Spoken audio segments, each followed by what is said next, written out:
பானை தெப்பம். சுகரிஷியோட வரவேற்பை கேட்டதும் மாமல்லரோட முகத்துல சந்தோஷம் தெரிஞ்சிச்சு. அதுக்கு சிவகாமி கிளிய அடிக்க கை ஓங்குனதும் அது எஸ்கேப் ஆகி ரெக்கைய சடசடன்னு அடிச்சுக்கிட்டு ஒரு ரவுண்ட் அடிச்சுட்டு வந்து சிவகாமியோட தோல்ல உட்காந்துச்சு. அதை பார்த்த மாமல்லருக்கு சந்தோஷம் இன்னும் அதிகமாச்சு. அந்த டைம்ல பானை தெப்பத்துல வந்துட்டு இருந்த குண்டோதரனை பார்த்து மாமல்லர் நில்லுன்னு சொன்னாரு. சிவகாமியும் குண்டோதரனை பார்த்துட்டு, அப்பா குண்டோதரன் வந்துட்டான், பானை தெப்பம் கொண்டு வரான்னு சொல்லி கைத்தட்டி சந்தோஷப்பட்டா. ராத்திரி ஃபுல்லா இருந்த கவலையெல்லாம் போய் சிவகாமி இப்போ ரொம்ப சந்தோஷமா இருந்தா. தெப்பம் எங்கேயும் இடிச்சிடாம ஜாக்கிரதையா ஓட்டிட்டு மாமல்லர்கிட்ட வந்து, பிரபு படகுக்கு வந்துருங்கன்னு சொன்னான். யாரப்பா நீ, எங்கேயோ பார்த்த மாதிரி இருக்கேன்னு மாமல்லர் கேட்டாரு. சத்ருகனோட ஆளுன்னு சொல்லி லட்சுமியும் எடுத்து காட்டினான். இங்க எப்படி வந்து சேர்ந்தேன்னு மாமல்லர் கேட்டாரு. என்னோட எஜமானரோட கட்டளைப்படி 8 மாசமா இவங்க கூட இருக்கேன் பிரபுன்னு சொன்னான். தெப்பம் எப்படி கிடைச்சிச்சுன்னு மாமல்லர் கேட்டாரு. ஒரு வயசான பிக்ஷு தள்ளிட்டு வந்தாரு, அவரை வெள்ளத்துல நான் தள்ளிட்டு இதை கொண்டு வந்துட்டேன்னு சொன்னான். பிக்ஷுவையா வெள்ளத்துல தள்ளுன? அட பாவி, ஏன் அப்படி பண்ணன்னு கேட்டாரு மாமல்லர். தெப்பத்துல அவருக்கு இடம் இருக்காதுன்னு தான் உங்களையும் சேர்த்து கணக்கு பண்ணதில்ல, பிக்ஷுக்கு இடம் இருக்காதுன்னு தள்ளிட்டேன்னு குண்டோதரன் சொன்னான். நான் வருவேன்னு உனக்கு எப்படி தெரியும்னு கேட்டாரு. அது கூட தெரியலனா மகேந்திர பல்லவரோட ஒற்றற்படையில இருக்க முடியுமா பிரபுன்னு சொன்னான். மாமல்லர் குதிரையில இருந்து பானை தெப்பத்துக்கு போயிட்டாரு. அப்புறம் குதிரையை தடவி கொடுத்து, தனஞ்சயா எங்கேயாவது ஓடி தப்பிச்சு பிழைச்சுக்கோ, கடவுள் உன்னை காப்பாத்துவார்னு சொன்னாரு. உடனே குதிரையும் வேகமா நீந்தி மரங்கள் வெள்ளத்துக்கு மேல தலையை நீட்டிட்டு இருந்த சாலை பக்கம் போச்சு. மாமல்லரும் குண்டோதரனும் தெப்பத்தை விஹாரத்துக்கிட்ட கொண்டு போனாங்க. விஹாரத்தோட மாடியில இருந்தவங்களை தெப்பத்துல இறக்குறதுக்குள்ள போதும் போதும்னு ஆயிடுச்சு. சிவகாமி தான் இறங்குறதுக்கு ரொம்பவே படுத்தி எடுத்திட்டான். எப்படியோ எல்லாரையும் ஒரு வழியா தெப்பத்துல ஏத்திட்டாங்க. தெப்பம் தண்ணில ஆடுனாலும் பயந்துகிட்டு சிவகாமி கத்துறா.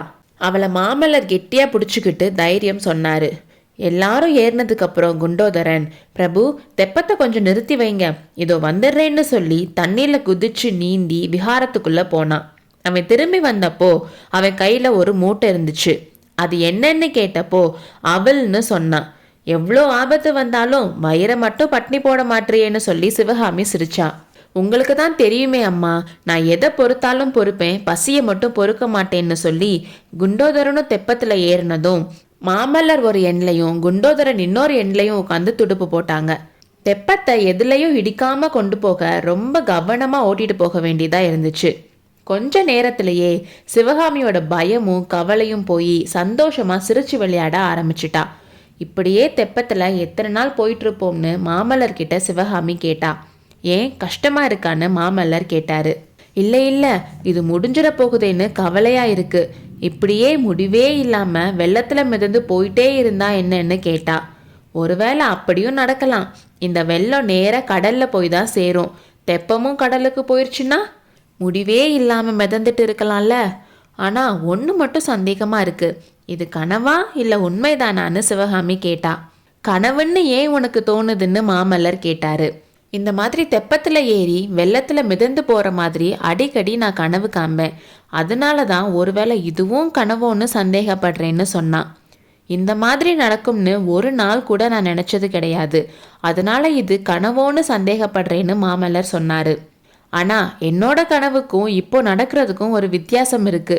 கனவுல நானும் இன்னொருத்தர் மட்டும்தான் இருப்போம், இப்போ நிறைய பேர் இருக்காங்கன்னு சொன்னான்.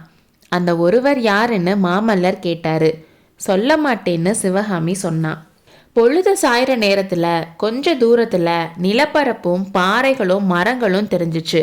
எல்லாரும் அதை பார்த்து சந்தோஷப்பட்டாங்க. ஆனா குண்டோதரன் மட்டும் ஒரு மாதிரி இருந்தான். குண்டோதரா, இது என்ன இடம்னு தெரியுமா, இங்க நம்ம இறங்க வேண்டியதுதானன்னு மாமல்லர் சொன்னாரு. இறங்கலாம் பிரபு, ஆனா தீவோட ஓரமா வெள்ளத்தோட வேகம் பயங்கரமா இருக்குன்னு தோணுது, பாறைகள் வேற இருக்குன்னு சொன்னான். வெள்ளத்தோட இழுப்புல தெப்பம் அதுவாவே தீவு பக்கம் போச்சு. அங்க இருந்த பாறைகள் மேல மோதாம இருக்க மாமல்லரும் குண்டோதரனும் எவ்வளவோ முயற்சி பண்ணியும் தெப்பம் பாறையில மோதுறதுக்கு தான் போச்சு. எல்லாரும் செத்தோம்னு முடிவு பண்ணிட்டாங்க.